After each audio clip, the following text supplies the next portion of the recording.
جیسے آسان ہو بیٹھ کر کرنا چاہتا ہے کھڑے ہو کر کرنا چاہتا ہے، کھڑے ہو کر صحیح ہے، نہیں کھڑے ہو کر ٹھیک ہے۔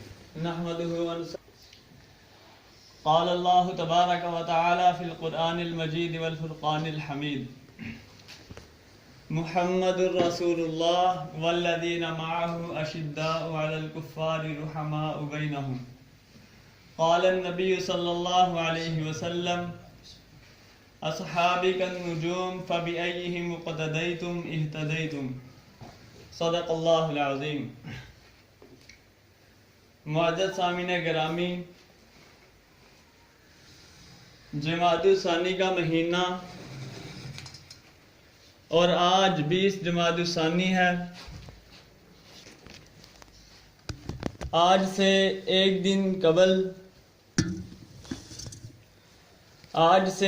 دن بعد 22 جمادی الثانی ہوگی،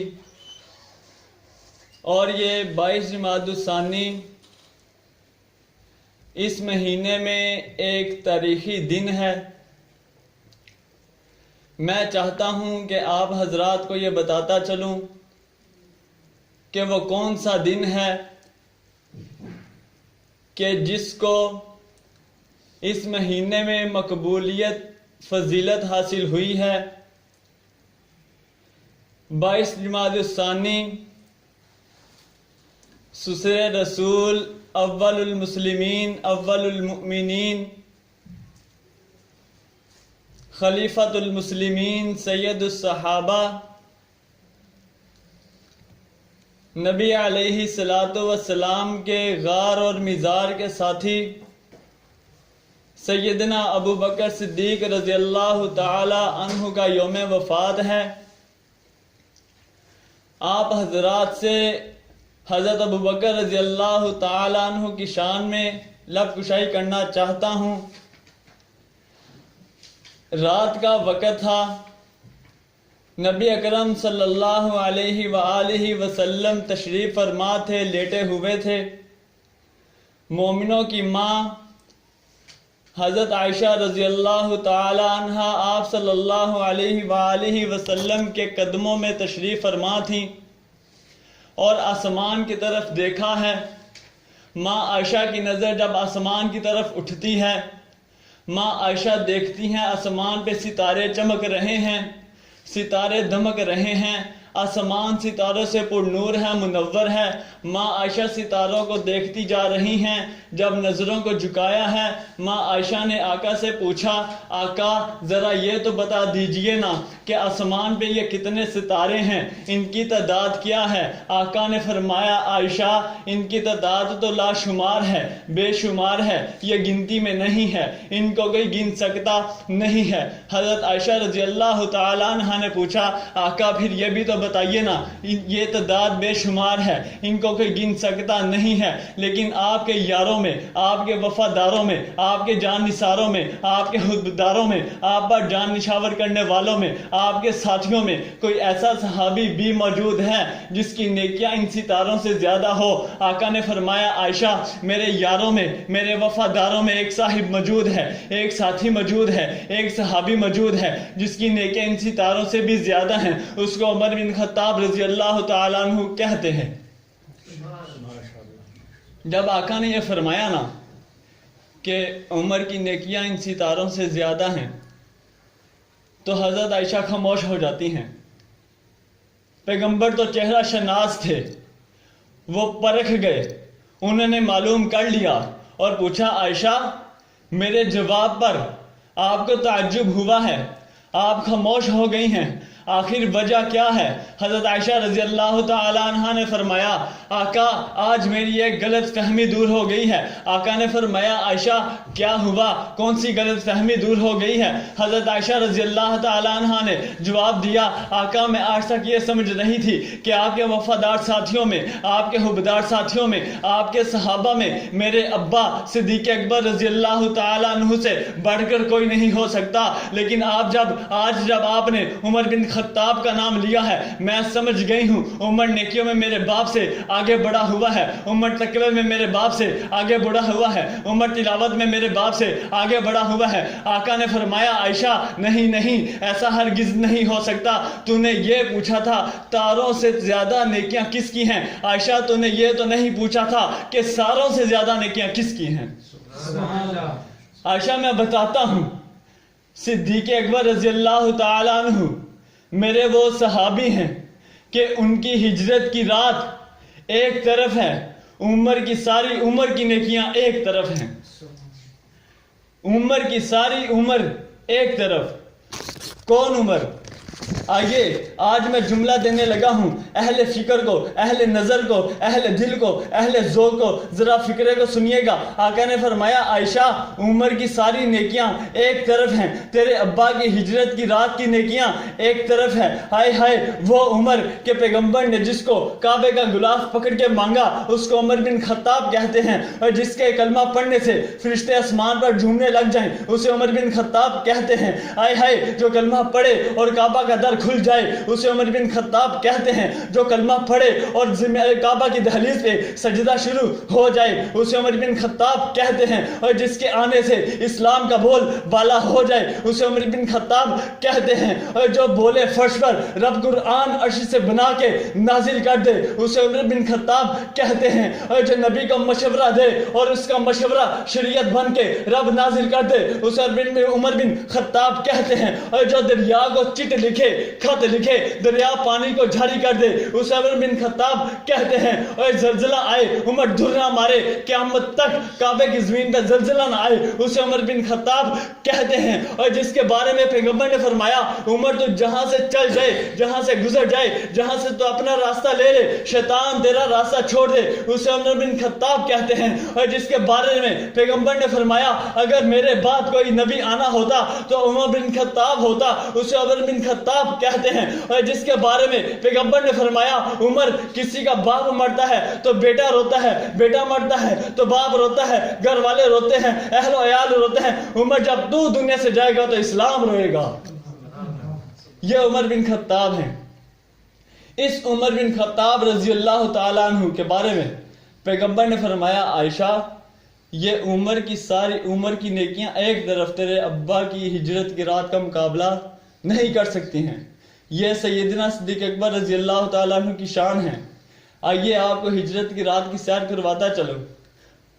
حضرت علی رضی اللہ تعالیٰ عنہ آرام فرما رہے ہیں، پیغمبر بھی آرام فرما رہے ہیں، اچانک شور ہوا، حضرت علی رضی اللہ تعالیٰ عنہ نے آواز کو سنا، پیغمبر نے آواز کو سنا، آنکھ کھل گئی۔ حضرت علی فرماتے ہیں میں جلدی سے دوڑا، دروازے کی طرف گیا، دیکھوں شور کس چیز کا ہے۔ جب دروازے کے پاس پہنچا ہوں میں نے دیکھا کہ 100 سے زائد کفار کھڑے ہیں، ہاتھوں میں ننگی تلواریں ہیں، اور یہ پلان کر رہے ہیں، وہ یہ مشورہ کر رہے ہیں کہ نعوذ باللہ آج محمد رسول اللہ کو نعوذ باللہ قتل کریں گے، آج محمد رسول اللہ کو صفحہ ہستی سے مٹا دیں گے۔ حضرت علی فرماتے ہیں میں پریشان ہو گیا، میں گھبرا گیا، میں ڈر گیا کہ یہ کیا بات ہے، یہ کیا کہہ رہے ہیں۔ میں دوڑتا ہوا پیغمبر کے پاس آیا، پیغمبر کے پاس آگے میں نے کہا آقا باہر تو کفار آ چکے ہیں، وہ یہ بات کر رہے ہیں۔ پیغمبر نے فرمایا علی ڈرتا کیوں ہے، پریشان کیوں ہوتا ہے، تو پریشان کس لیے ہو گیا، مارنے والے بعد میں آئے ہیں، بچانے والا پہلے سے موجود ہے۔ نبی علیہ الصلوۃ والسلام نے یہاں پر یہ بھی سمجھا دیا، یہ بھی بتا دیا، آج میں علی رضی اللہ تعالیٰ عنہ کے مشکل کشا کے نعرے لگانے والوں کو یہ بات کہنا چاہتا ہوں، اگر تمہارے نظریے کے مطابق، تمہارے عقیدے کے مطابق، تمہاری سوچ کے مطابق، تمہاری فکر کے مطابق حضرت علی رضی اللہ تعالیٰ عنہ کو اگر مشکل کشا مان لیا جائے تو بتاؤ یہاں تو علی رضی اللہ تعالیٰ عنہ گھبرا گئے تھے، وہ ڈر گئے تھے کہ پیغمبر کا کیا بنے گا، اور مشکل کشا بھی کبھی ڈرا کرتا ہے، مشکل کشا تو مقابلے کے لیے جایا کرتا ہے، مشکل کشا تو مقابلے کے لیے جایا کرتا ہے۔ آقا نے فرمایا علی ڈرنے کی بات نہیں ہے، پریشان نہیں ہونا، یہ میرا بستر خالی ہے، اس پہ لیٹ جا، یہ فلاں فلاں فلاں فلاں کی امانتیں ہیں، یہ تُنے صبح سپرد کر دینی ہے۔ پیغمبر نکلے ہیں، ہاتھ میں مٹھی میں کچھ مٹی اٹھائی ہے، اس پر کچھ پڑھ کر دم کیا ہے، اور کفار کی طرف پھینکی. کفار کی آنکھوں میں اندھیرا چھا گیا, کچھ نظر نہیں آ رہا. آقا چلتے جا رہے ہیں, جب گزر گئے آقا نکل گئے ہیں. بعد میں کفار نبی علیہ السلام کے گھر میں داخل ہوئے ہیں اور ابو جہل نے دیکھا یہ پیغمبر لیٹے ہوئے ہیں, نعوذ باللہ آج شہید کر دیں گے, آج مار دیں گے. ابو جہل نے بولا اٹھ یا رسول اللہ, اٹھو. جب یوں چادر کو اس نے کھینچا تو وہ تعجب کرنے لگا, حیران ہو گیا, اے پیغمبر تو یہ موجود نہیں, یہ تو علی ہے, پیغمبر کہاں چلے گئے, پیغمبر کہاں چلے گئے. جب حضرت علی رضی اللہ تعالیٰ عنہ سے ابو جہل نے پوچھا, تاریخ کی کتابوں میں جملہ لکھا ہے, سنیے گا, تاریخ کی کتابوں میں جملہ لکھا ہے کہ علی بتا پیغمبر کہاں چلے گئے. حضرت علی نے فرمایا وہ وہاں چلے گئے جہاں ان کو جانا تھا.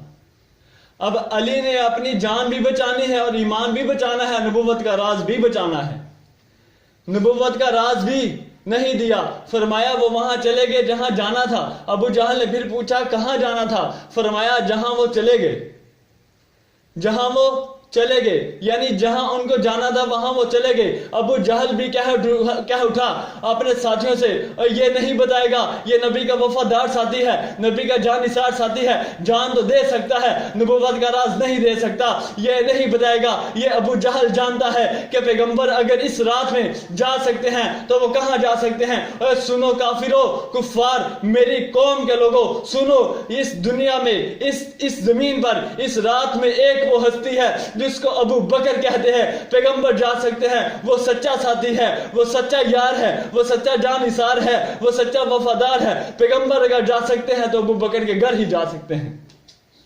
اس دور میں تو ابو جہل بھی مانتا تھا. پھر میں کہنے پر مجبور ہوں کہ آج کے ابو جہل کا بغض, آج کے ابو جہل کا نفاق اس دور کے ابو جہل سے بھی بڑا ہوا ہے. اس دور کے ابو جہل نے یہ تسلیم کیا کہ صدیق وہ سچا ساتھی ہے جو پیغمبر کے گھر جا سکتا ہے. آج کا ابو جہل یہ بھی تسلیم کرنے پہ راضی نہیں ہے. نبی علیہ السلام پہنچے ہیں, حضرت ابو بکر رضی اللہ تعالیٰ عنہ کے گھر, دروازے پہ دستک دی. حضرت ابو بکر رضی اللہ تعالیٰ عنہ باہر تشریف لائے, دیکھا, فرمایا یا رسول اللہ صلی اللہ علیہ وسلم آپ اس رات میں مجھے پیغام بھجوا دیا ہوتا, میں آ جاتا.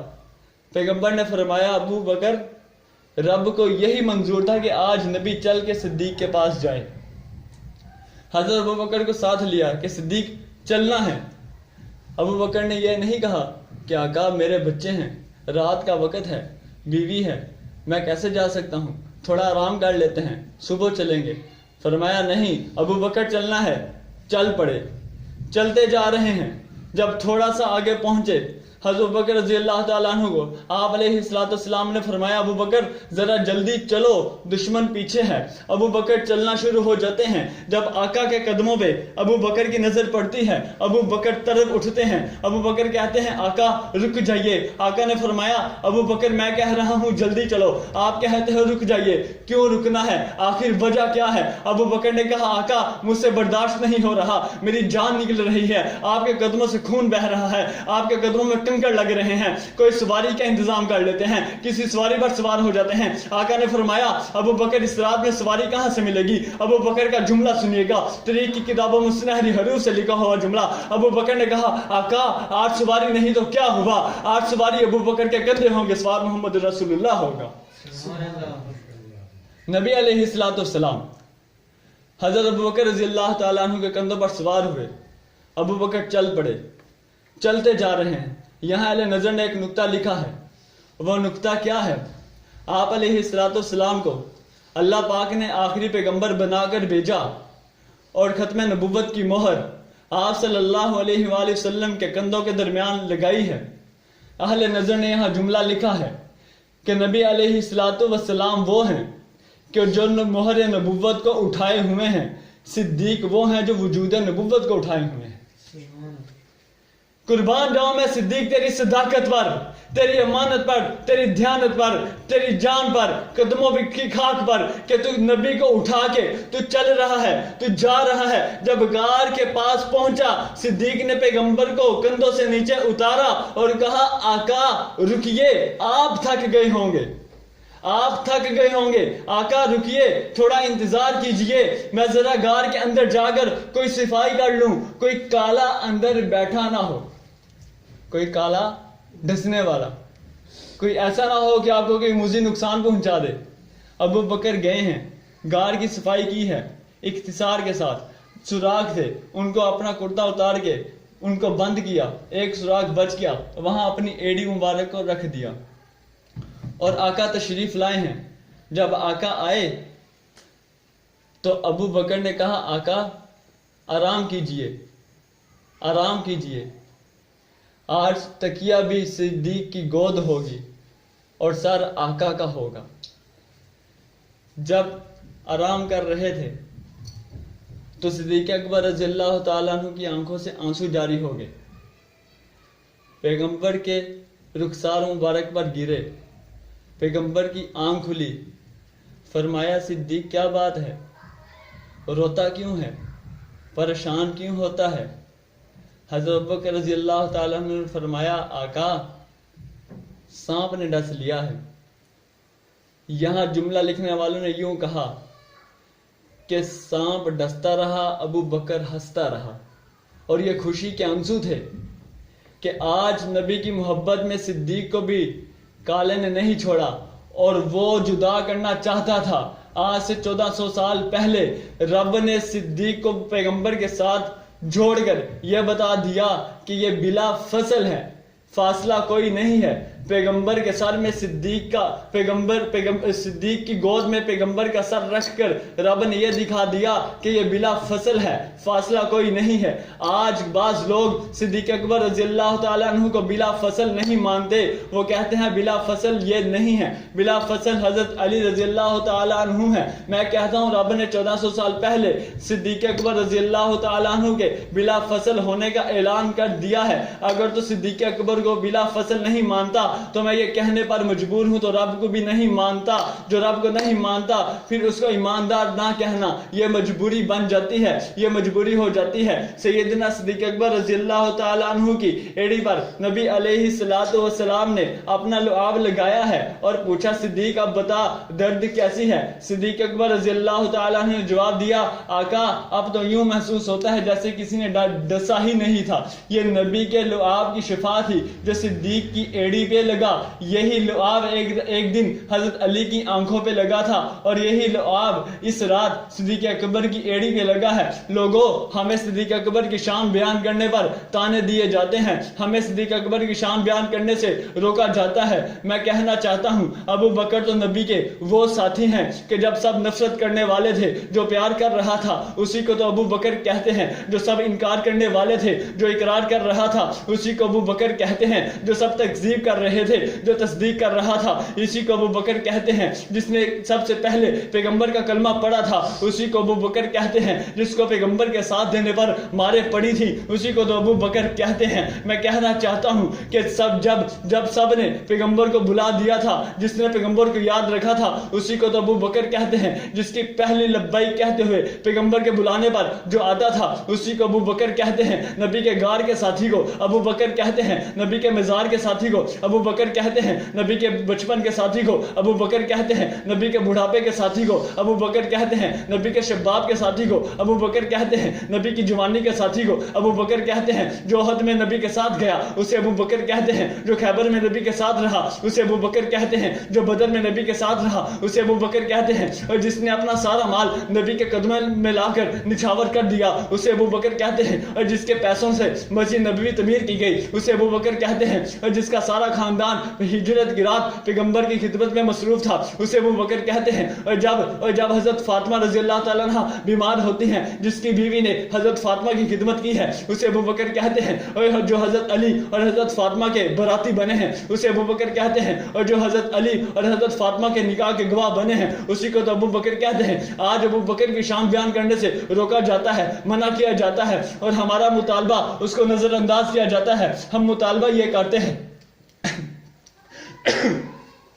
ہمارا مطالبہ یہ ہوتا ہے جس طرح باقی یوم پر چھٹی منائی جاتی ہے، 25 دسمبر ہو پورے پاکستان میں چھٹی کا اعلان کیا جاتا ہے، مزدور ڈے ہو، پورے پاکستان میں چھٹی کا اعلان کیا جاتا ہے. 14 اگست کا دن ہو، پورے پاکستان میں چھٹی کا اعلان کیا جاتا ہے. علامہ اقبال کا ڈے ہو، پورے پاکستان میں چھٹی کا اعلان کیا جاتا ہے. میں کہنا یہ چاہتا ہوں حضرت ابوبکر رضی اللہ تعالیٰ عنہ کی یوم وفات 22 جمادی الثانی کو ہے. یہ چھٹی کا اعلان کیوں نہیں کیا جاتا؟ وزیر اعظم صاحب سے میرا یہ مطالبہ ہے، تھا اور رہے گا. آپ نے یکم محرم الحرام کو خیبر پختونخوا میں آپ نے چھٹی کا اعلان کیا تھا.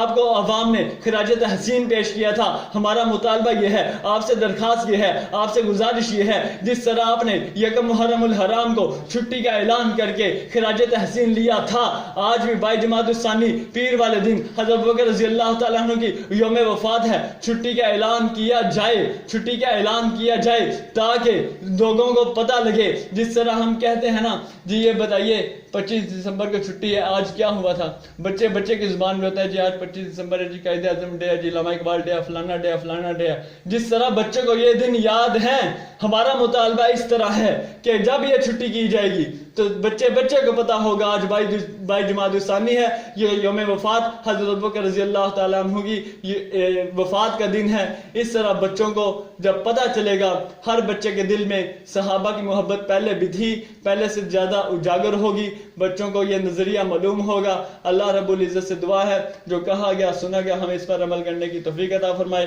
وما علینا الا البلاغ المبین. ماشاءاللہ ماشاءاللہ جزاک اللہ. اللهم زد